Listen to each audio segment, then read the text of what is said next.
हजरत आमना की दर्द भरी मौत। छोटा सा बच्चा मोहम्मद सल्लल्लाहु अलैहि वसल्लम अपनी अम्मी को दुख भरी नज़र से देख रहा था। मेरी अम्मी को क्या हो रहा है? नबी करीम सल्लल्लाहु अलैहि वसल्लम की उम्र उस वक़्त सिर्फ 6 साल थी। आँखों में अस्सलामुअलैकुम बिस्मिल्लाहिर्रहमानिर्रहीम। हज़रत आमना के शोहर हज़रत अब्दुल्ला की वफ़ात को 6 साल गुजर चुके थे। हज़रत आमना अपने शोहर अब्दुल्ला को बहुत याद करती थी और अक्सर रातों में उन्हें याद करके रोया करती थी। लेकिन किस्मत का फैसला कि 6 साल गुजर चुके हैं और अभी तक अपने शोहर के कब्र पर भी जाने का मौका ना मिल सका। आखिर बेचैन होकर एक दिन हजरत आमना ने मदीना जाने का इरादा बना ही लिया और अपने ससुर अब्दुल मुत्तलिब से आकर फरमाया कि बाबा जान, मैं कुछ दिनों के लिए अपने घर मदीना जाना चाहती हूँ, आप इजाज़त दे दें। हज़रत अब्दुल मुत्तलिब ने फरमाया कि ठीक है, चली जाओ। हज़रत आमना ने सफ़र का सामान तैयार किया और अपनी लौंडी उम्मे ऐमन और हमारे हुज़ूर सल्लल्लाहु अलैहि वसल्लम को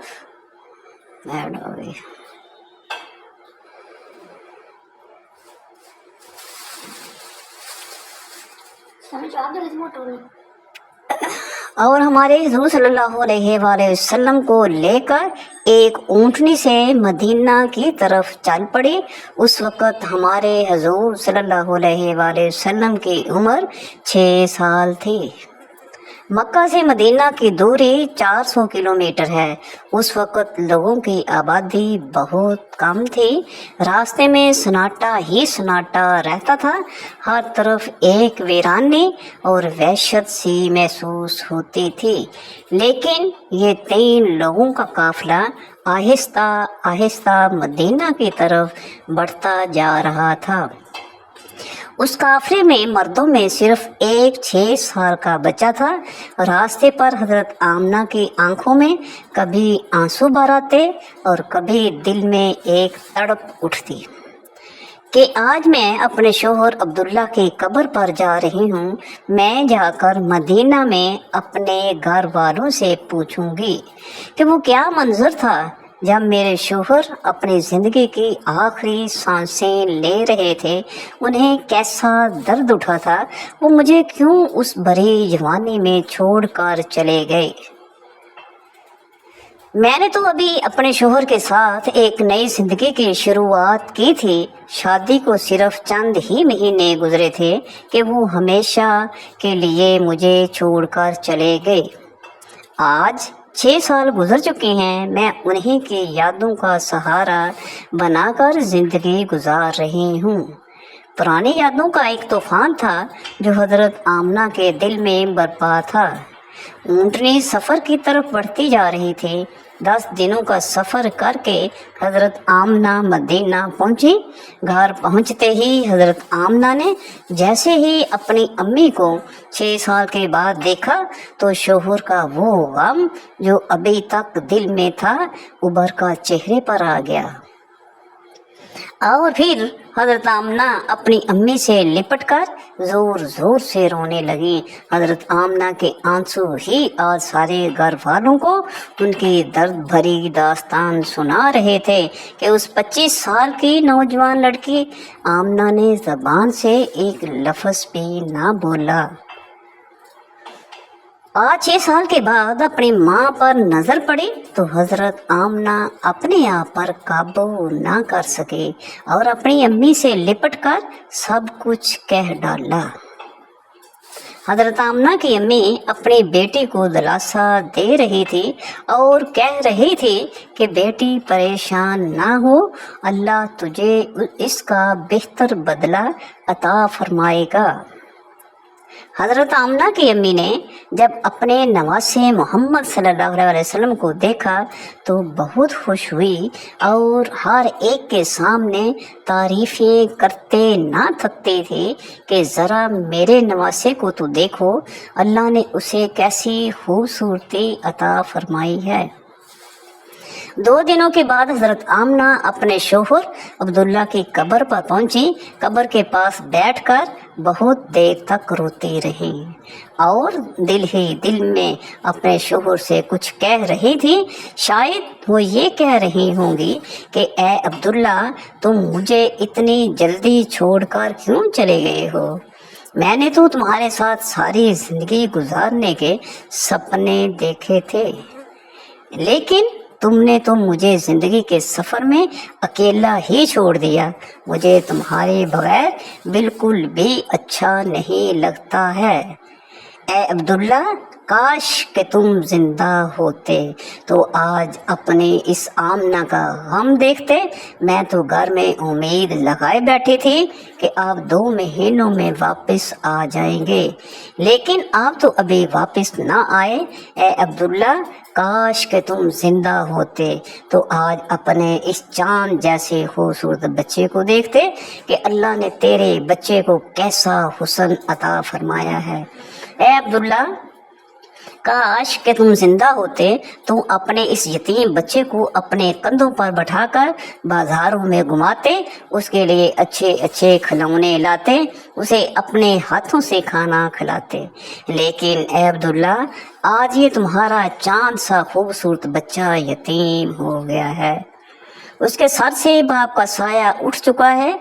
तेरा ये प्यारा बच्चा एक ज़बान से तो कुछ नहीं बोलता, लेकिन उसके दिल में भी मोहल्ले के दूसरे बच्चों को देखकर ये ख्याल तो ज़रूर आता होगा कि ए काश मेरे अब्बा जिंदा होते तो वो भी मुझे अच्छे अच्छे खिलौने ला कर देते, मुझे बाजारों में घुमाते और मुझे प्यारे प्यारे कपड़े पहनाते। हजरत आमना अपने शोहर की कब्र के पास बैठे रोई जा रही थी और फिर शाम होते होते अपनी बांदी उम्मे ऐमन के साथ घर वापस आ गई। हजरत आमना ने 1 महीने अपने मेके मदीना में गुजारा और फिर एक दिन अपनी माँ से कहा कि अम्मा जान, अब मैं घर वापस जाना चाहती हूँ, आप मुझे इजाज़त दें। माँ से इजाज़त लेकर हजरत आमना मक्का की तरफ चल पड़ी। ऊँटनी पर सबसे आगे हमारे हजूर सल्लल्लाहु अलैहि वसल्लम बैठे हुए थे, फिर हजरत आमना और सबसे पीछे उम्मे ऐमन। ये 3 लोगों का काफिला मक्का की तरफ रवाना हुआ। हमारे हजूर सल्लल्लाहु अलैहि वसल्लम के सारे मामू और खालाए इन तीनों को मदीने के बाहर तक अलविदा कहने आए और फिर ये 3 लोगों का काफिला मक्का की तरफ रवाना हो गया। 3 दिनों के सफ़र के बाद ये काफिला अरब की सबसे वीरान जगह से गुजर रहा था। उस जगह का नाम अब्वा है। हर तरफ सन्नाटा ही सन्नाटा था। घनी झाड़ियों काले सयाह पहाड़। शाम का वक़्त था और उस रेगिस्तानी वीरान इलाके से इन 3 लोगों का काफिला मक्का की तरफ चलता जा रहा था। हजरत आमना जब से अपने शोहर की कब्र से वापस आई थी तो उनके दिल पर बहुत गहरा सदमा लगा था। वो बड़ी खामोश रहती थी। रास्ते भर वो अंदर ही अंदर आंसुओं के घूंट पी रही थी, लेकिन अपने उस मासूम बच्चे के सामने कुछ भी जाहिर ना कर रही थी कि कहीं मेरे बच्चे को कोई तकलीफ ना हो। अब्वा के मकाम पर पहुंचकर अचानक हजरत आमना के सीने में दर्द उठा। उन्होंने हजरत उम्मे ऐमन को फौरन बताया कि मुझे सीने में दर्द हो रहा है। हजरत उम्मे ऐमन ने हजरत आमना से कहा कि आप परेशान ना हो, मैं ऊँटनी को किसी ऊंची जगह पर रोकती हूँ। और फिर हजरत उम्मे ऐमन ऊँटनी को एक ऊंचे टीले पर लेकर पहुँची। उस जगह पर पत्थर का एक तख्त सा बना हुआ था। उन्होंने हजरत आमना को ऊँटनी से उतारकर उस पत्थर पर बैठा दिया। हजरत आमना के बार बार सीने में अजीब सा दर्द उठ रहा था।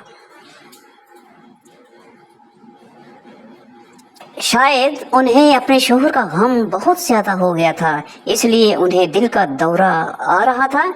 हजरत आमना बार बार अपना सीना पकड़ रही थी और दर्द को रोकने की कोशिश कर रही थी, लेकिन कुदरत को कुछ और ही मंजूर था। ہمارے حضور اکرم صلی اللہ علیہ وآلہ وسلم اپنی امی کو گھبرائی ہوئی نگاہوں سے دیکھ رہے تھے. وہ سمجھ نہیں پا رہے تھے کہ میری امی کو کیا ہو رہا ہے. حضور صلی اللہ علیہ وآلہ وسلم کی عمر اس وقت صرف 6 سال تھی.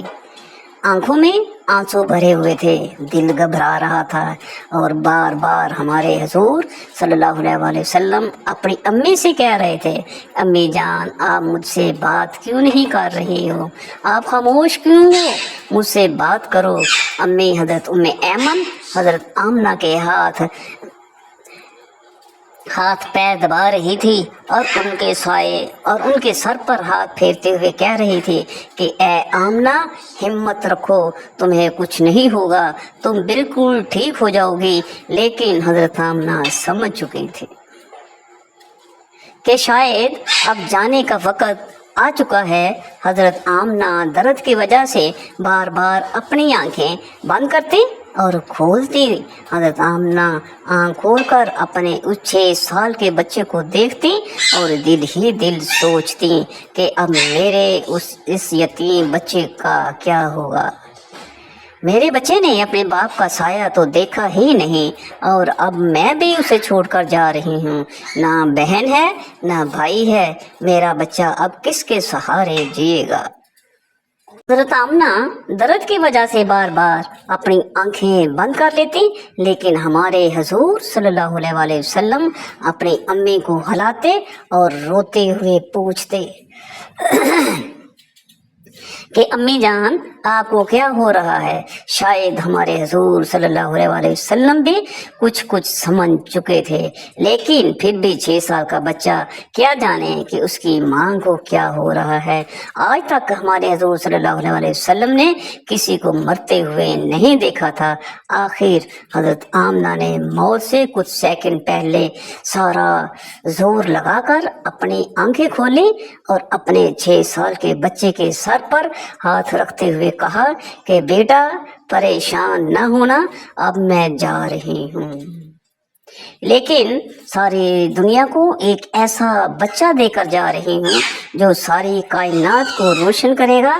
اتنا کہہ کر حضرت آمنہ نے حضور صلی اللہ علیہ وسلم کا سر اپنے سینے پر رکھ لیا اور اپنی آنکھیں بند کر لیں. حضور صلی اللہ علیہ وسلم نے محسوس کیا کہ میری امی کی کوئی آواز نہیں آ رہی ہے، تو سر اٹھا کر دیکھا تو حضرت آمنہ کی وفات ہو چکی تھی. حضور صلی اللہ علیہ وسلم اپنی امی کو بار بار ہلا رہے تھے اور کہہ رہے تھے کہ امی جان اٹھو، مجھ سے بات کرو، میں آپ کے بغیر کہیں نہیں جاؤں گا. میرا مکہ میں آپ کے سوا کون ہے. ہمارے حضور صلی اللہ علیہ وسلم روتے ہوئے اپنی امی کو اٹھا رہے تھے اور حضرت ام ایمن بار بار ہمارے حضور صلی اللہ علیہ وسلم کو دلاسا دے رہی تھی. امی جان اٹھو، مجھ سے بات کرو، میں آپ کے بغیر کہیں نہیں جاؤں گا. میرا مکہ میں آپ کے سوا کون ہے. ہمارے حضور صلی اللہ علیہ وسلم روتے ہوئے اپنی امی کو اٹھا رہے تھے اور حضرت ام ایمن بار بار ہمارے حضور صلی اللہ علیہ وسلم کو دلاسا دے رہی تھی اور کہہ رہی تھی کہ بیٹا تمہاری امی اب ہم سب کو چھوڑ کر جا چکی ہیں، وہ اب کبھی واپس نہیں آئیں گے. ہمارے حضور صلی اللہ علیہ وسلم اپنی امی سے لپٹ کر رو رہے تھے اور ام ایمن سے کہہ رہے تھے کہ خالہ جان میری امی اٹھ کیوں نہیں رہی ہیں، وہ مجھ سے بات کیوں نہیں کر رہی ہیں. میں اپنی امی کے ساتھ مکہ جاؤں گا، میرا ان کے علاوہ کون ہے. ناظرین، وہ کیا خوفناک منظر ہوگا کہ مکہ مدینہ کی آبادی سے بہت دور ایک سنسان علاقے میں 6 سال کا بچہ اپنی ماں سے لپٹ کر رو رہا ہے اور اپنی ماں کو مرتے ہوئے دیکھ رہا ہے. شاید اس دن آسمان کے فرشتے بھی رو رہے ہوں گے. اس وقت ہمارے حضور صلی اللہ علیہ وسلم کے پاس صرف حضرت ام ایمن تھی. جو کہ گھر کی نکرانی تھی، گھر کی نکرانی سے کیا دلاسا مل سکتا ہے؟ اگر اللہ چاہتا تو حضرت آمنہ کو مدینے میں وفات دے سکتا تھا، کم سے کم حضور صلی اللہ علیہ وسلم کی خالہ، ماموں یا نانی ہمارے حضور صلی اللہ علیہ وسلم کو گلے سے لگا کر کچھ دلاسا تو دے دیتے، اور اگر اللہ چاہتا تو حضرت آمنہ کو مکہ میں وفات دے سکتا تھا، کم سے کم ہمارے حضور صلی اللہ علیہ وسلم کے چچا دادا ہی ہمارے حضور صلی اللہ علیہ وسلم کو گلے سے لگا کر دلاسا دے دیتے، اور مصیبت کے اس وقت میں ہمارے حضور صلی اللہ علیہ وسلم کے لیے سہارا بنتے۔ لیکن اللہ تعالیٰ ساری دنیا کو دکھانا چاہتا تھا کہ اے لوگوں، دیکھ لو، یہ محمد صلی اللہ علیہ وسلم وہ ہستی ہیں کہ جس کی خاطر میں نے ساری کائنات کو بنایا ہے۔ اس بچے سے میں اتنی محبت کرتا ہوں کہ پورے قرآن میں نے اسے نام لے کر نہیں پکارا، ہمیشہ محبت سے پکارا ہے۔ اے لوگوں، یہ محمد صلی اللہ علیہ وسلم وہ بچہ ہے کہ جس کے اشارے پر آسمانوں میں تہلکہ مچ جاتا تھا، جس کی دعا کے ہاتھ اٹھتے ہی میں دنیا کا نظام ہی بدل دیتا ہوں، جس کی انگلی کے اشارے پر میں چاند کے 2 ٹکڑے کر دیتا ہوں۔ اے لوگوں، یہ محمد صلی اللہ علیہ وسلم وہ ہستی ہیں جسے میں نے سارے جہان کی خوبصورتی دی ہے۔ آ جاؤ، آج ساری دنیا والوں، ذرا ابا کے مقام پر آ کر دیکھ لو کہ اس بچے پر کیسی مصیبتوں کا پہاڑ ٹوٹا ہے، وہ کیسے اپنی ماں سے لپٹ کر رو رہا ہے۔ آج اسے کوئی سہارا دینے والا نہیں۔ حضرت ام ایمن نے کسی طرح پتھروں کو ہٹا کر قبر بنائی، اور پھر جب اس میں حضرت آمنہ کو اتارنے لگے تو ہمارے حضور صلی اللہ علیہ وسلم اپنی ماں سے لپٹ گئے اور کہنے لگے، خالہ جان، میری ماں کو ان پتھروں میں مت رکھو، مجھے انہیں گھر لے جانا ہے۔ حضرت ام ایمن نے کسی طرح حضرت آمنہ کو قبر میں اتارا اور پھر حضور صلی اللہ علیہ وسلم کو لے کر اونٹنی کی طرف چل پڑے۔ حضرت ام ایمن اونٹنی پر بیٹھنے لگے تو پیچھے مڑ کر دیکھا تو ہمارے حضور صلی اللہ علیہ وسلم موجود ہی نہیں تھے۔ وہ بہت پریشان ہو گئے کہ حضور اکرم صلی اللہ علیہ وسلم کہاں گئے ہیں۔ اوپر ٹیلے سے کسی بچے کے رونے کی آواز آ رہی تھی، دوڑتی ہوئی اوپر گئیں تو کیا دیکھا کہ ہمارے حضور صلی اللہ علیہ وسلم اپنی ماں کی قبر سے لپٹ کر رو رہے ہیں اور کہہ رہے ہیں کہ اماں جان، آپ مجھے اتنی جلدی چھوڑ کر کیوں چلے گئیں؟ میرا آپ کے سوا کون ہے؟ نہ میرا کوئی بھائی ہے نہ بہن ہے، اب میں کس کے سہارے زندگی گزاروں گا؟ حضرت ام ایمن نے پیچھے سے حضور صلی اللہ علیہ وسلم کو اٹھایا اور کہا کہ بیٹا چلو گھر چلتے ہی ہمارے حضور صلی اللہ علیہ وسلم نے کہا کہ نہیں، میں اپنی امی کے ساتھ جاؤں گا۔ حضرت ام ایمن نے حضور صلی اللہ علیہ وسلم کو اپنی گود میں اٹھا کر اونٹنی پر بٹھایا اور مکے کی طرف چل دی۔ ام ایمن فرماتی ہیں کہ جب حضرت آمنہ کی قبر نظر آتی رہی، ہمارے حضور صلی اللہ علیہ وسلم بار بار اپنی امی کی قبر کو دیکھتے جا رہے تھے اور مجھ سے کہہ رہے تھے کہ خالہ جان، مجھے میری ماں کے پاس لے چلو، میں ان کے بغیر مکہ نہیں جاؤں گا۔ 4 دن کے سفر کے بعد یہ دونوں لوگ مکہ پہنچے۔ سارے راستے ہمارے حضور صلی اللہ علیہ وسلم ایک پل کے لیے بھی نہیں سوئے اور برابر روتے رہے۔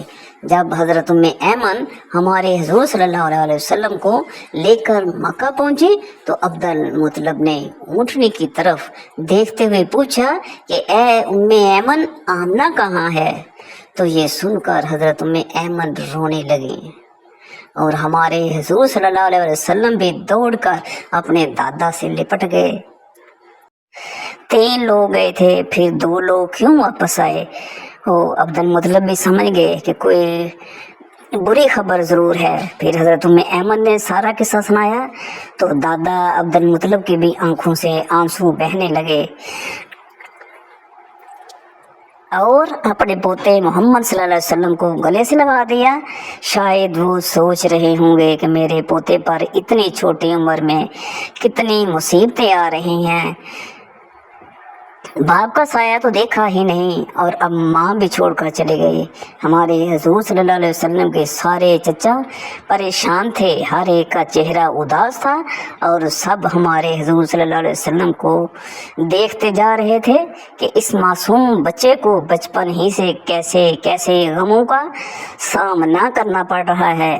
नाज़रीन, अम्मी की वफ़ात के बाद वो क्या मंजर होगा कि जब हमारे हुजूर सल्लल्लाहु अलैहि वसल्लम अपने घर में जाते होंगे और अपनी अम्मी के बिस्तर, कपड़े और उनकी चीज़ें देखते होंगे, तो इस 6 साल के यतीम बच्चे पर क्या गुजर रही होगी। अम्मी की वफ़ात के बाद हमारे हुजूर सल्लल्लाहु अलैहि वसल्लम बहुत खामोश रहते थे, किसी से ना तो बात करते और ना ही किसी से ना तो बात करते ना परेशान ही किसी से बात ना करते। इस वाक़े के 50 से ज़ायद सालों के बाद हमारे हुजूर सल्लल्लाहु अलैहि वसल्लम का गुज़र अपनी माँ की कब्र के पास से हुआ। लाखों सहाबा इकराम का लश्कर हमारे हुजूर सल्लल्लाहु अलैहि वसल्लम के साथ था। हुजूर सल्लल्लाहु अलैहि वसल्लम ने सहाबा कराम से फरमाया कि तुम लोग इधर ही अबवा के मकाम पर अपने खैमे लगाओ और फिर हमारे हुजूर सल्लल्लाहु अलैहि वसल्लम चलते हुए उस टीले पर पहुँचे जहाँ आपकी माँ की कब्र बनी हुई थी। उस वक़्त हमारे हुजूर सल्लल्लाहु अलैहि वसल्लम अपनी माँ के कब्र से लिपटकर ऐसा रोए थे कि सहाबा कराम भी अपने आंसू ना रोक सके।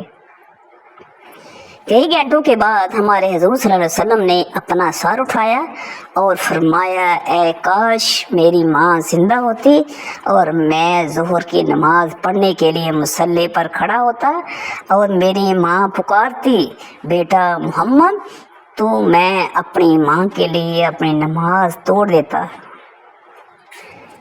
बचपन में माँ की वफ़ात के बाद दादा अब्दुल मुत्तलिब ने अपने पोते मोहम्मद सल्लल्लाहु अलैहि वसल्लम को अपनी कफ़ालत में ले लिया और फिर हमारे हुजूर सल्लल्लाहु अलैहि वसल्लम अपने दादा अब्दुल मुत्तलिब के घर ज़िंदगी गुजारने लगे। अल्लाह पाक हमें बेहतर अमल करने की तौफीक अता फरमाए और अल्लाह ताला मुझे और आप सब सुनने वालों को अल्लाह ताला के अहकामात और हुजूर पाक सल्लल्लाहु अलैहि वसल्लम की सुन्नत के मुताबिक चलने की तौफीक